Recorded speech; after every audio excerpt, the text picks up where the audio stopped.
Hello guys. അപ്പോൾ ഇന്ന് ഞാൻ 2 കൊമ്പന്മാരുമായിട്ടാണ് വന്നിരിക്കുന്നത്.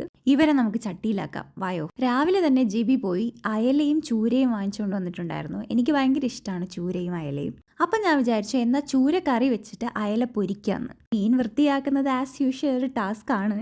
പക്ഷേ അത് കഴിക്കുമ്പോൾ ഉള്ള ടേസ്റ്റ് ഓർക്കുമ്പോൾ അതൊന്നും ഒരു ടാസ്ക് അല്ല. കുത്തും ഞാൻ ഈ ആലോചിക്കുന്ന വേറൊന്നുമല്ല, ഇതിനെ എങ്ങനെ വൃത്തിയാക്കും എന്നുള്ളതാണ്. മീൻ വായിൽ എൻ്റെ പാൽക്കൊഞ്ച് അടുപ്പത്ത് കിടന്ന് തിളയ്ക്കുന്നുണ്ട്. അതിനകത്ത് കൊഞ്ച് എവിടെയെന്ന് എൻ്റെ അടുത്ത് ചോദിക്കരുത്, 1-2 അതിനകത്തുണ്ട്.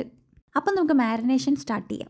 അയല ഞാൻ വൃത്തിയായിക്കൊണ്ട് വന്നിട്ടുണ്ട്. അതിലോട്ട് മഞ്ഞപ്പൊടി, മുളക് പൊടി, കുരുമുളക് പൊടി, കുറച്ചുപ്പ്, കുറച്ച് കറിവേപ്പില ഇത്രയും എടുത്ത് തിളച്ച എണ്ണയിലിട്ട് നന്നായി മുരിച്ചെടുക്കുക. ഞാൻ ഈ ബേസിക് മസാലാസ് മാത്രമേ ആഡ് ചെയ്യാറുള്ളൂ. ഇത് ചൂരക്കറിക്ക് വേണ്ടിയാണ്. തക്കാളി, വെളുത്തുള്ളി, ഇഞ്ചി പേസ്റ്റ് ആൻഡ് കുറച്ച് സവോള.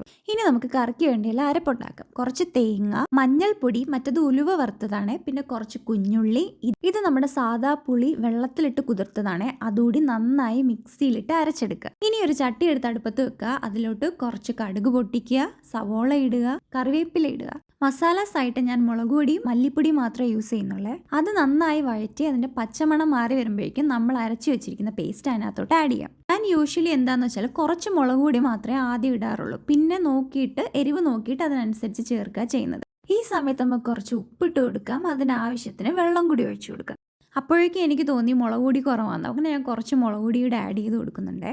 അപ്പോഴേക്കും ഇനി തിള വന്നിട്ടുണ്ടായിരുന്നു. തിള വന്നതിന് ശേഷം നമ്മുടെ ഓരോരോ മീൻ കഷ്ണങ്ങളായിട്ട് അതിനകത്ത് പറക്കിയിട്ട് കൊടുക്കുക. ഞാൻ ആദ്യം ഇട്ട തലയില്ലേ, എൻ്റെ കണ്ണ് ഫുള്ളും അതിലാണ്. തീർച്ചയായും ഞാൻ തന്നെ അത് അടിച്ചു മാറ്റും. നിങ്ങൾക്ക് ഇഷ്ടമാണോ മീൻതല? എനിക്ക് മീൻതലയും മീൻ മുള്ളും ഒക്കെ ഭയങ്കര ഇഷ്ടമാണ്.